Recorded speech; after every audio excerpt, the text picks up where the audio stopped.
مفتی ابرار صاحب کے بیانات سننے کے لیے مفتی صاحب کے آفیشیل چینل مفتی ابرار صاحب فلاحی آفیشیل کو سبسکرائب کریں۔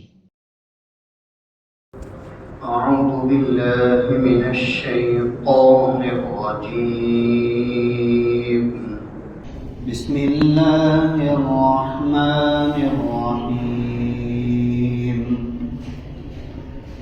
لا تجعل مع اللہ الہا آخر فتقعد مذموما مخذولا وقضى ربك ألا تعبدوا إلا إياه وبالوالدين إحسانا إما يبلغن عندك الكبر أحدهما أو كلاهما فلا تقل لهما أف ولا تنهرهما وقل لهما قولا كريما صدق الله العظيم۔ اور تو اللہ کے ساتھ کسی اور کو معبود نہ ٹھہرا، ورنہ تو ذلیل ہو کر خذلان کے ساتھ بیٹھا رہے گا۔ اور تیرے رب نے اس بات کا فیصلہ کیا ہے کہ عبادت تو صرف اسی کی جائے گی، اور تو اپنے والدین کے ساتھ احسان کا سلوک کر، جبکہ تیرے پاس ان دونوں میں سے کوئی ایک یا دونوں بڑھاپے کی عمر کو پہنچ جاوے تو ان دونوں سے اف تک نہ کہہ اور ان کو نہ جھڑک، اور ان دونوں کے ساتھ نرم گفتگو کرتا رہے۔ یہ سورہ بنی اسرائیل کی 22ویں اور 23ویں آیت کریمہ ہے۔ آیت کریمہ میں سب سے پہلے تو اللہ تبارک و تعالی نے توحید کا پیغام دیا ہے، اس لیے کہ قرآن کریم کا لب لباب، قرآن پاک کا بنیادی مقصد اللہ رب العزت کی توحید کو ذکر کرنا ہے کہ عبادت اسی کی جاوے گی، بندگی اسی کی جاوے گی، سجدہ اسی کے سامنے زیبا دیتا ہے اور پرستش کے لائق وہی ذات ہے۔ اس وجہ سے اللہ تبارک و تعالی نے یہاں پر اس بات کو ذکر کیا کہ لا تجعل مع اللہ الہا آخر، اے بندے، یہ خطاب اللہ تبارک و تعالی سارے انسانوں سے کر رہا ہے، چاہے وہ مومن ہو یا نہ ہو، ایمان لایا ہو نہ لایا ہو۔ اللہ تبارک و تعالیٰ کا یہ خطاب عمومی ہے، ہر ایک کو اللہ رب العزت اس بات کا حکم دے رہے کہ لا تجعل مع اللہ الہا آخر، کہ تو اللہ تبارک و تعالیٰ کے ساتھ دوسرے معبود کو شریک نہ بنا، فتقعد مذموما مخذولا، ورنہ تو ذلیل ہو کر رسوائی کے ساتھ بیٹھا رہ جائے گا۔ یعنی اگر تمہیں اللہ کی ذات کے ساتھ کسی کو شریک قرار دیا، اللہ کی عبادت میں کسی کو شریک قرار دیا، اللہ کی توحید میں کسی کو شریک قرار دیا، تو تیری یہ حالت ہوگی کہ تو دنیا کے اندر بھی ذلیل بیٹھا رہے گا، اور آخرت میں میدان حشر میں بھی اللہ تبارک و تعالیٰ تجھے ذلیل کرے گا۔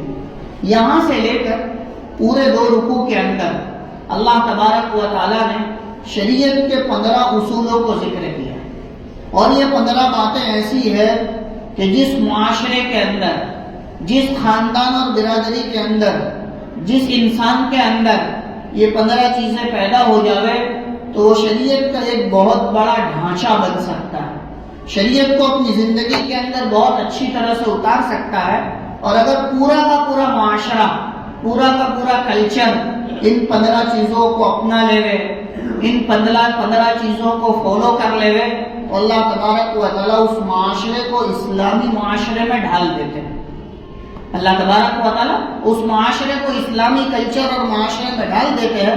لہذا یہاں سے پورے 2 رکوع کے اندر یہ ایک رکوع اور اس کے بعد والا دوسرا رکوع، ان 2 رکوع میں ویسے تو اللہ رب العزت نے سورہ بنی اسرائیل کا آغاز بھی توحید سے کیا، اور نبی پاک صلی اللہ علیہ وسلم کے معراج کے واقعے کو ذکر کر ایک مہر لگا دی کہ اللہ کی ذات بہت بالا ہے، بہت عبادت کے لائق ہے، بہت ہی زیادہ پاک ہے کہ جس نے اپنے بندے کو راتوں رات مسجد حرام سے مسجد اقصی اور پھر وہاں سے ساتوں آسمان اور جنت جہنم اور ساری چیزوں کی سیر کرا کر اپنی ربوبیت کے اوپر مہر ثبت کر، اس لیے کہ وہاں پر ہم نے پڑھا کہ سائنسداں حضرات، فلسفی حضرات، دنیا کے پڑھے لکھے لوگ ان سب باتوں کے باب میں آج بھی یہ عقیدہ رکھتے ہیں کہ انسان اس طرح اوپر آسمانوں میں نہیں جا سکتا، اور اگر جاوے گا تو وہ واپس نہیں آ سکتا۔ آج بھی ان کے یہاں یہی مذہب ہے اور ان کی کتابوں میں یہی باتیں لکھی ہے۔ اللہ تبارک و تعالیٰ نے نبی پاک صلی اللہ علیہ وسلم کو معراج کرا کر راتوں رات آسمانوں کی سیر اور اس کا سفر کرا کر اپنی ربوبیت کو کامل کر دی، اپنی توحید کو کامل کر دی۔ اسی لیے ہم نے وہاں پر یہ بھی سنا کہ یہ معراج کا واقعہ ایک ایسا واقعہ ہے کہ اس کے سننے سے ایمان والے کا ایمان بڑھتا ہے اور کافر کا کفر اور زیادہ پنپتا ہے، کہ کافر نافرمانی میں اور زیادہ سنے گا واقعہ تو کہے گا کہ ایسا ہوتا ہوگا اور یوں ہے اور تو ہے، اس طرح کی بات کر کے کافر اس میں اور زیادہ پختہ ہو جاتا ہے، اور اہل ایمان کہا کہ جب اس واقعے کو سنتے ہیں تو ان کے ایمان میں اور زیادہ پختگی آ جاتی ہے۔ تو لہذا یہ بنی اسرائیل سورت کے اندر اللہ رب العزت نے توحید ہی کو خاص طور پر ذکر کیا ہے، توحید ہی کے متعلق باتوں کو یہاں پر ذکر کیا ہے۔ لہذا یہاں سے اللہ تبارک و تعالیٰ 2 رکوع کے اندر 15 اصولوں کو بیان کر رہے ہیں۔ وہ 15 اصول جس معاشرے کے اندر، جس کلچر کے اندر، جس شخص کے اندر، جس بندے کے اندر داخل ہو جاوے تو اللہ تبارک و تعالیٰ اس معاشرے اور اس کلچر کو اسلامی کلچر میں ڈھال دیتے ہیں۔ لہذا سب سے پہلی بات اللہ تبارک و تعالیٰ نے یہی ذکر فرمائی کہ اللہ کے ساتھ کسی اور کو شریک نہ قرار دیا جاوے، یعنی عبادت اور بندگی کے لائق صرف وہی ذات ہے۔ لہذا رکوع کے آغاز میں اللہ تبارک و تعالیٰ فرماتے ہیں وَقَضَىٰ رَبُّكَ أَلَّا تَعْبُدُوا إِلَّا إِيَّاهُ، اور تیرے رب نے یہ فیصلہ کیا ہے کہ عبادت تو صرف اور صرف اسی کی جائے، اللہ تعبدوا الا اياه، عبادت نہ کی جائے سوائے اسی کی۔ لہذا اللہ رب العزت نے یہاں پر سب سے پہلی بات ذکر کی کہ اگر تم دنیا کے اندر کامیاب ہونا چاہتے ہو، دنیا کے اندر ایک اچھا انسان بن کے زندگی گزارنا چاہتے ہو، تو سب سے پہلی بات یہ ہے کہ عبادت اللہ کی جائے، عبادت اللہ کی جائے، اللہ کے ساتھ کسی کو شریک نہ ٹھہرایا جائے۔ عام طور پر آدمی یوں سمجھتا ہے کہ میں تو ایمان والا ہوں، میں تو مومن ہوں، میں کہاں کسی کو شریک ٹھہراتا ہوں اور میں کہاں کسی کو جو ہے وہ کارساز سمجھتا ہوں۔ تو کہا کہ انسان اپنی زندگی کے اندر بہت سارے ایسے مرحلے آتے ہیں اور شیطان کی طرف سے آزمائش کے ایسے موقع آتے ہیں کہ جہاں اس کا پیر پھسل جاتا ہے اور وہ اللہ کے علاوہ کی طرف رجحان کرنے لگتا ہے۔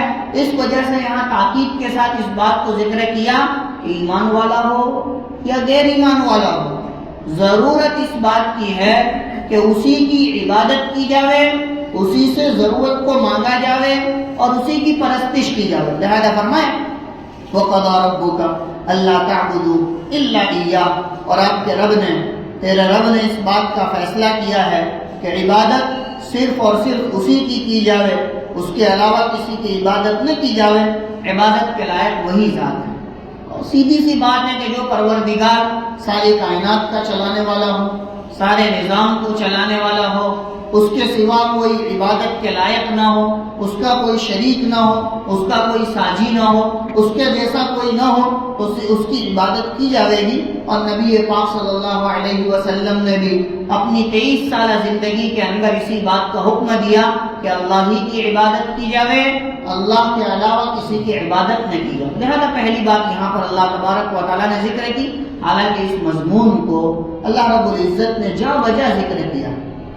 کہیں پر اللہ تبارک و تعالیٰ کہتے ہیں کہ لا تعبدوا من الہ غیر اللہ، کہ تم اللہ کے علاوہ کسی کی عبادت نہ کرو۔ پھر کہیں پر اللہ رب العزت نے کہا امن یجیب المضطر اذا دعا ویکشف السوء، یہ ساری چیزیں ذکر کرنے کے بعد کہا الہ مع اللہ، کہ اللہ کے علاوہ کوئی اور بھی معبود ہے جو تمہاری ضرورتوں کو پورا کرے۔ تم جب حالات میں ہو تو اس حالات کو جو ہے وہ منکشف کرے، ختم کر دے، تاکہ کوئی نہیں. کہیں فرمایا لا تجعلوا مع اللہ الہا آخر، کہ تم اللہ کے ساتھ دوسرے کو معبود نہ ٹھہراؤ. کہیں اللہ تبارک و تعالیٰ نے جو ہے وہ سوالیہ نشان قائم کر کے یہ بات کہی کہ کیا تم کو ایسا رب دکھائی دے رہا ہے کہ جس کی عبادت کی جا سکے؟ تاکہ ان سب کا جواب یہی ہے کہ اللہ کے علاوہ کسی کی عبادت نہیں ہوگی، اللہ کے علاوہ کسی کی پرستش نہیں ہوگی، اللہ کے علاوہ کسی سے حاجت نہیں مانگی جاوے گی. کہا کہ اللہ رب العزت نے اس صورت کے اندر اور اس رکوع کے اندر سب سے پہلے اس بات کو ذکر کیا کہ وَقَضَىٰ رَبُّكَ أَلَّا تَعْبُدُوا إِلَّا إِيَّاهُ، اور تیرے رب نے اس بات کا فیصلہ کیا ہے کہ اس کے علاوہ کسی اور کی عبادت نہ کرو، یعنی اسی کی عبادت کرو، وہی بندگی کے لائق ہے، وہی حاجتوں کے مانگنے کے لائق ہے. کسی اور سے اپنی مراد نہ مانگو، کسی اور سے اپنی بات نہ رکھو. کہا کہ بسا اوقات آدمی کوئی ایسا جملہ اپنی زبان سے نکال دیتا ہے کہ جو شرک پر حاوی ہوتا ہے، اور اس میں انسان جو ہے وہ شرک میں مبتلا ہو جاتا ہے. لہذا ہر چیز کی نسبت اللہ کی طرف کرنی چاہیے. کھانے کے بعد آدمی جب اٹھے تو کہا کہ پیٹ کس نے بھرا؟ کھانا پیٹ نہیں بھر سکتا، کہا کہ اللہ نے پیٹ بھرا. کہ پانی پینے کے بعد آدمی یہ تصور کرے کہ پیاس کس نے بجھائی؟ کہا کہ اللہ نے بجھائی، ورنہ میری تو اتنی طاقت نہیں ہے کہ میں پانی کا پورا ٹینک پی جاؤں تب بھی پیاس نہیں بجھنے والی. میں کھانے کی پوری دیگ کھا جاؤں، کہا کہ بھوک نہیں مٹنے والی.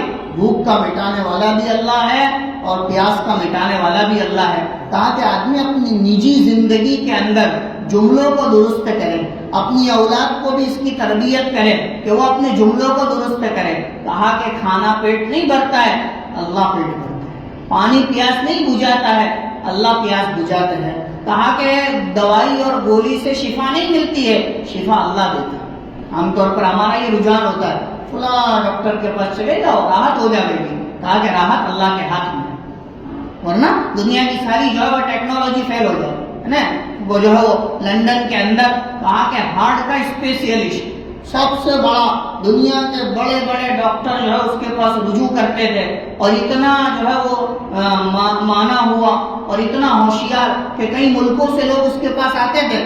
لیکن اس کا انتقال اپنے ہارٹ کی بیماری میں ہوا کہ وہ اپنا علاج نہیں کر سکا.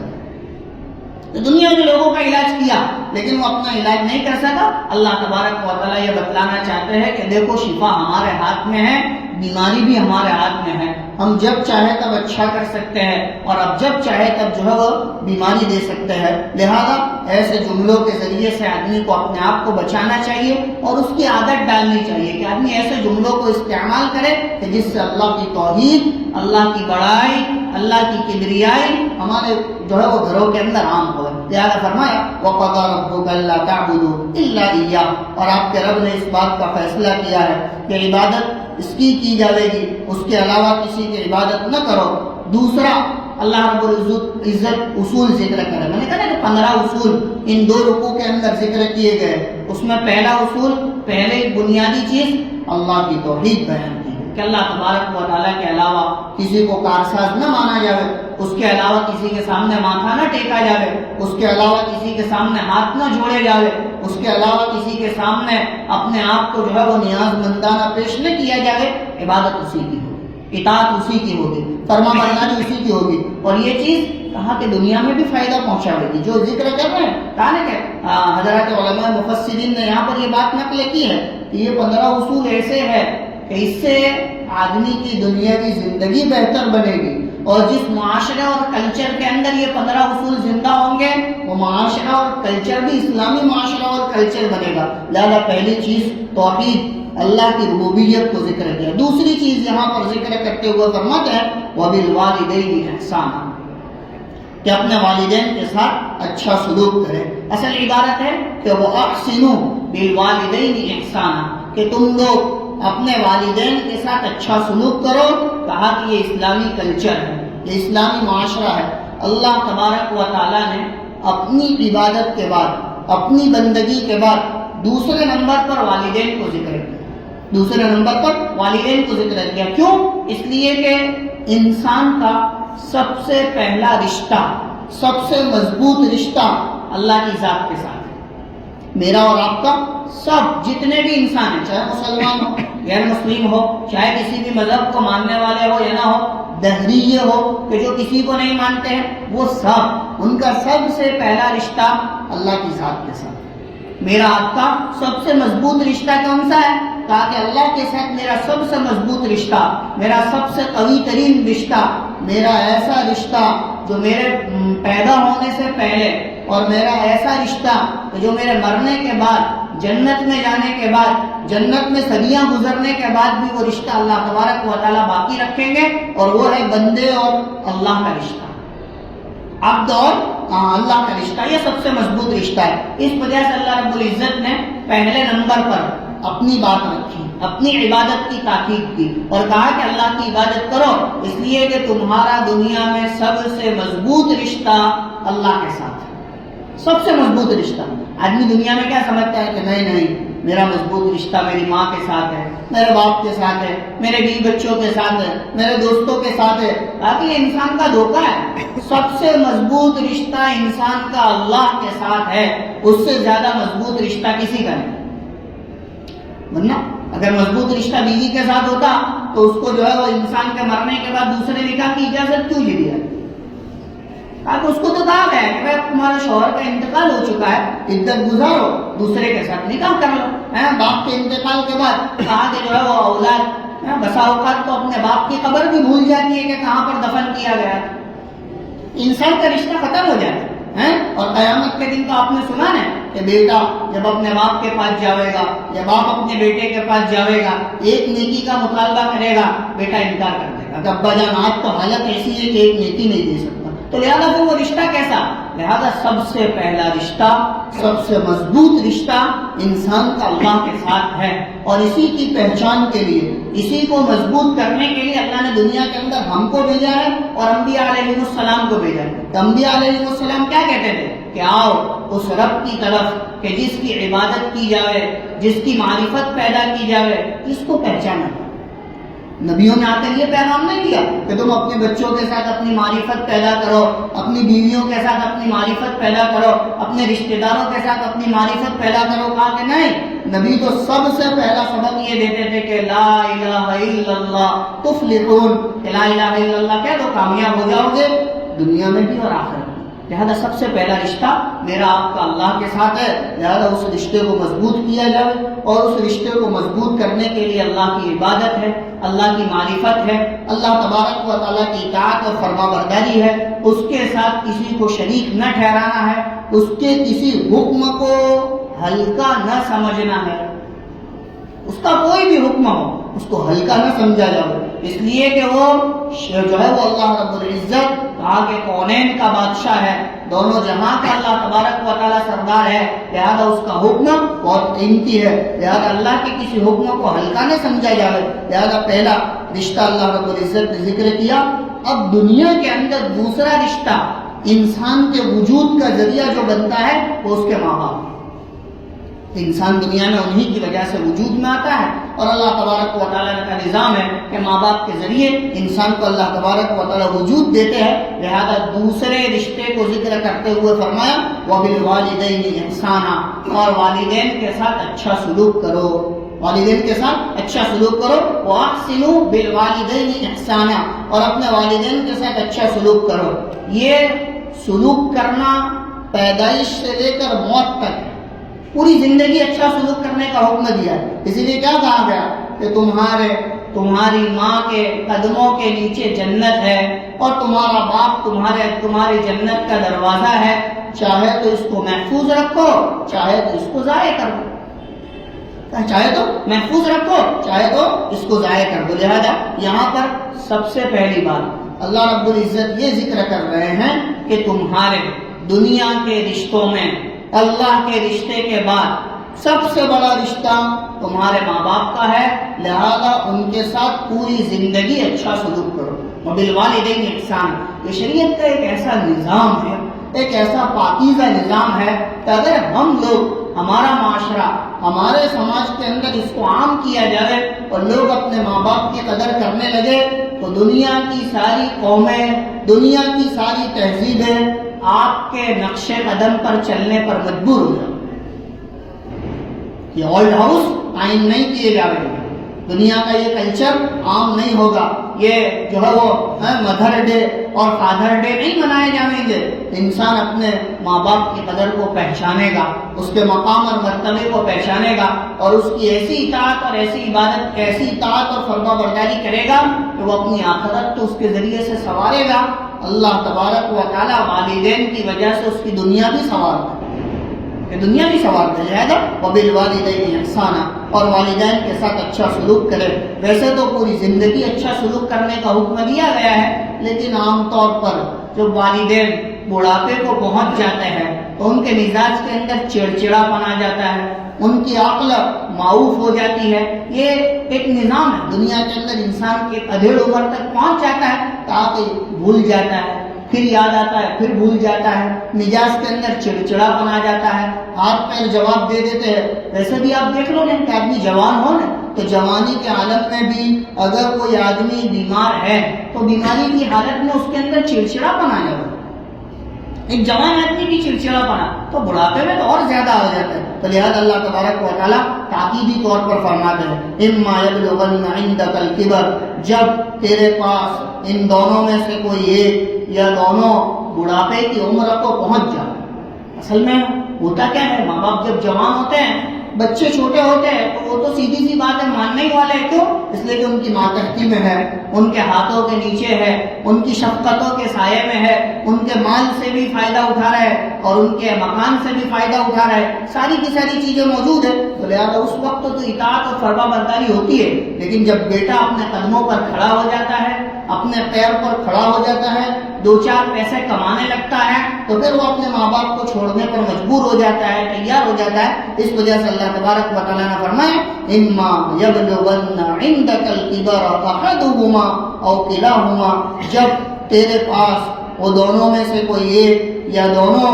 بڑھاپے کی عمر کو پہنچ جائے، بڑھاپے کی عمر کو پہنچ جاوے گا۔ جب وہ اس عمر کو پہنچ جاوے تو سیدھی سی بات ہے کہ اس عمر کے اندر چڑچڑا پن آ جاوے گا، مزاج کے اندر سختی آ جائے گی، ان کے کپڑوں میں سے یا ان کے لباس میں سے بدبو آنے لگے گی، ان کا استنجا بھی تجھے دھلانا پڑے گا، ان کے ساتھ جو ہے وہ اچھا سلوک تجھے کرنا پڑے گا۔ تو لہذا ایسی صورت میں جب تیرے ماں باپ بڑھاپے کو پہنچ جاوے یا ان میں سے کوئی ایک تیرے پاس موجود ہو اور بڑھاپے کو پہنچ جاوے تو تجھے کیا کرنا ہے؟ اللہ تبارک و تعالیٰ پہلا حکم ذکر کرتے ہوئے فرماتے ہیں فلا تقل لهما اف، کہ تو ان کو اف بھی نہ کہے، ان دونوں کو اف بھی نہ کہے۔ حضرت حسن رضی اللہ تعالیٰ عنہ، حضرت علی رضی اللہ عنہ کے صاحبزادے فرماتے ہیں کہ اگر عربی کے اندر اس سے نیچے کا بھی کوئی حروف ہوتا تو اللہ تبارک و تعالیٰ اس کو بھی ذکر کرتے ہیں کہ وہ بھی اپنے ماں باپ کے سامنے کہنا حرام ہے۔ روایتوں میں تو یہاں تک ذکر کیا گیا کہ اگر کوئی بچہ اپنے ماں باپ کے کسی حکم کے اوپر یا کسی بات کے اوپر آنکھیں نکالنے لگے، آنکھیں نکالے، وہ اطاعت گزار نہیں ہے، وہ فرما بردار نہیں ہے۔ کہ اپنے ماں باپ کے سامنے آنکھیں نکالے تاکہ وہ اطاعت گزار نہیں ہے، وہ فرما بردار نہیں ہے۔ لہذا فرمایا فلا تقل لهما اف، ان کو اف تک نہ کہہ، ولا تنہرهما، اور ان کو نہ جھڑک، وقل لهما قولا کریما، اور ان دونوں کے ساتھ نرم گفتگو کر۔ تین باتوں کو یہاں پر ذکر کیا گیا ہے، ایک اف مت کہ، دوسرا تاکہ نہ جھڑک، اور تیسرا ان کے ساتھ نرمی کا سلوک کرتا رہے۔ لہذا اف کہنے کا مطلب تو سمجھ میں آ گیا کہ اللہ تبارک و تعالیٰ اس کے ذریعے سے یہ بتانا چاہتے ہیں کہ آپ اپنے ماں باپ کے ساتھ، آپ اپنے والدین کے ساتھ ایسا سلوک کریں کہ ان کو اف تک نہ کہیں، ان کی آواز سے اپنی آواز کو بلند نہ کرے۔ شریعت کا اصول ہے اگر وہ نیچی جگہ پر بیٹھے ہو تو آپ ان کے سامنے اونچی جگہ پر نہ بیٹھے، ان کو جو ہے وہ مقام اور مرتبہ دے۔ جب ساتھ چلے تو اپنے باپ کے پیچھے چلے، ان کے حکم کے آگے اپنے آپ کو سرنگو کر دے، تاکہ یہ شریعت کا اصول ہے۔ اور جب انسان اس اصول پر چلتا ہے تو اللہ تبارک و تعالیٰ اس کو علم و حکمت بھی عطا فرماتا ہے، دولت اور مال بھی عطا فرماتا ہے، اور معاشرے کے اندر اللہ تبارک و تعالیٰ عزت بھی عطا فرماتا ہے۔ یہ انسان کا دھوکہ ہے کہ آدمی یہ سمجھے کہ اگر میں بوڑھے ماں باپ کو اپنے ساتھ رکھوں گا تو لہٰذا میری عزت سماج میں کم ہو جائے گی، معاشرے میں کم ہو جائے گی. کہا کہ نہیں، عزتوں کا دینا اللہ کے ہاتھ میں ہے کہ جب آدمی اپنے ماں باپ کی قدر کر کے ان کو اپنے ساتھ رکھتا ہے، ان کی خدمت کرتا ہے، ان کے ہاتھ کو پکڑ کر چلتا ہے، اللہ اس کی عزت کو اور زیادہ بڑھاتے ہیں. لہٰذا یہاں پر 3 باتوں کو ذکر کرتے ہوئے فرمایا فَلَا تَقُل لَّهُمَا اُفٍّ، کہ تو ان کے ساتھ ایسا سلوک کر کہ ان کو اف بھی نہ کر.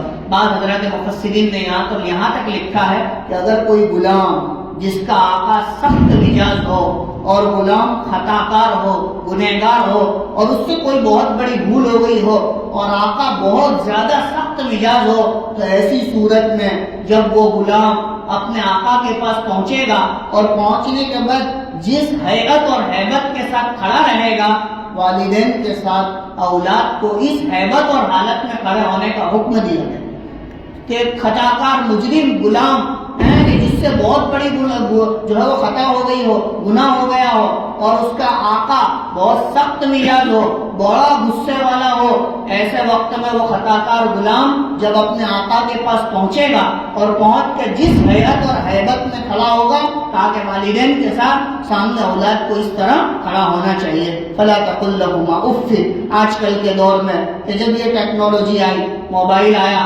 تاکہ ان سب چیزوں نے ماں باپ کے حکم کو، ماں باپ کی قدر کو کہا کہ معاشرے سے خالی کر، کہا کہ یہ ساری کی ساری چیزیں، کہا کہ یہ جو ہے وہ دنیا کے اندر چلنے والی چیزیں، بہت ساری ایسی خرافات کہ اس نے ماں باپ کے مقام اور مرتبے کو اولاد سے بھلا دیا. اولاد جانتی نہیں ہے کہ کیا مقام اور کیا مرتبہ ہے اور شریعت اس سے ذریعے سے کیا چاہتی ہے. لہٰذا وہ اپنی منمانی والی زندگی گزارتے ہیں. اشارہ اولاد باپ بھی جو ہے پریشان ہو جاتے ہیں کہ ہماری اولاد ہماری سنتی نہیں ہے، مانتی نہیں ہے. تو لہٰذا اللہ تبارک و تعالیٰ کی شریعت سب کے لیے ہے. اپنی اولاد کو بچپن میں دین اتنا سکھایا جاوے کہ وہ بڑے ہونے کے بعد اپنے فریضے کو اچھی طرح سے انجام دے سکے. ہاں، کہاں کیا نا انگریزی پڑھاتے ہیں، اسکول پڑھاتے ہیں، کالج پڑھاتے ہیں تاکہ دین بھی دے. دین دینے کے بعد یہ ساری چیزیں آ گئی. ابھی تھوڑے دنوں کے پہلے کی بات ہے کہ میں اپنے بچے کے لیے جو ہے ایک ہاسپٹل میں جا رہا تھا. ایک رشتہ والے چچا ہمارے ساتھ تھے اور ان کی عمر تقریباً 65 سال کی تھی. راستے میں ان کا فون آیا، انہوں نے فون اٹھایا، بات کی، رکشہ سائڈ میں لگائی اور پھر کہنے لگے کہ اللہ جو ہے وہ سب کو بیٹیاں دے رہے. ایسا کہا اللہ سب کو بیٹیاں دے رہے. تو میں نے کہا کہ کیوں ایسا کہتے ہو کہ اللہ سب کو بیٹیاں دے رہے؟ کہا کہ نہیں، اللہ سب کو بیٹیاں دے رہے. بیٹے بڑے نافرمان ہوتے ہیں. کہا کہ میری ایک بیٹی ہے، وہ بھی صورت رہتی ہے، لیکن وہاں سے میری خیریت معلوم کرتی ہے، میرا حال احوال پوچھتی ہے. اور میرا بیٹا جس کو میں نے انجینئر بنایا، اس کو پڑھا لکھا کر ہوشیار کیا، 40 سال تک حسینی بیکری کے اندر میں نے نوکری کی اور اس کو پڑھا لکھا کر آج میں نے وہاں تک پہنچایا. 1 مہینے کے 1 لاکھ روپے کماتا ہے. لیکن یہ میری عمر ہے کہ میں جو ہے وہ رکشہ چلاؤں. میری ہمت بھی نہیں ہے، میری آنکھیں بھی جواب دے چکی ہے. لیکن آج مجھے افسوس ہے کہ میں نے اپنے بیٹے کو انجینئر بنا کر اتنا مقام اور مرتبہ دیا، لیکن وہ اپنے باپ کے مقام اور مرتبے کو بھول گئے. کیا کہہ رہے کہ بیٹیاں دے رہا اللہ، بیٹے نہ دے رہا. 1 لاکھ کماتا ہے، کہا اس کے باوجود میری ذمہ داری اس سے ادا نہیں. میں نے ایک مرتبہ اس سے قرض مانگا کہ بیٹا میرے کو کچھ قرض دے، تو کہا قرض دینے سے بھی انکار کر دیا اور تھوڑے ہی دنوں کے بعد کشمیر گھومنے کے لیے گیا. میں نے پوچھا کہ بیٹا پیسے کہاں سے لائے؟ تو ادھار لے کے گیا. تو میں نے اس کو دھمکایا کہ بیٹا اپنے شوق پورا کرنے کے لیے کوئی ادھار لیا جاتا ہے. یعنی کہنے کا مطلب یہ ہے کہ اولاد انسان کی اتنی نافرمان ہو گئی ہے کہ اپنے باپ کو بوجھ سمجھتی ہے. اس کی ضرورتوں کو پورا کرنا جب اللہ نے دیا، اسی لیے جو نفقات انسان کے اوپر واجب ہے اس میں پہلا نفقہ بیوی کا ہے. بیوی اور نابالغ بچوں کا نفقہ سب سے پہلے شریعت واجب کرتی ہے. اور دوسرے نمبر پر جو نفقہ واجب ہے وہ نادر غریب ماں باپ کا نفقہ واجب ہے. کہ اگر ماں باپ کمانے کی صلاحیت نہیں رکھتے ہیں، بوڑھے ہو چکے ہیں یا ان کے بدن کے اعضاء جواب دے چکے ہیں، تو لہذا ایسی صورت میں اولاد پر اپنے ماں باپ کا نفقہ بھی واجب ہے.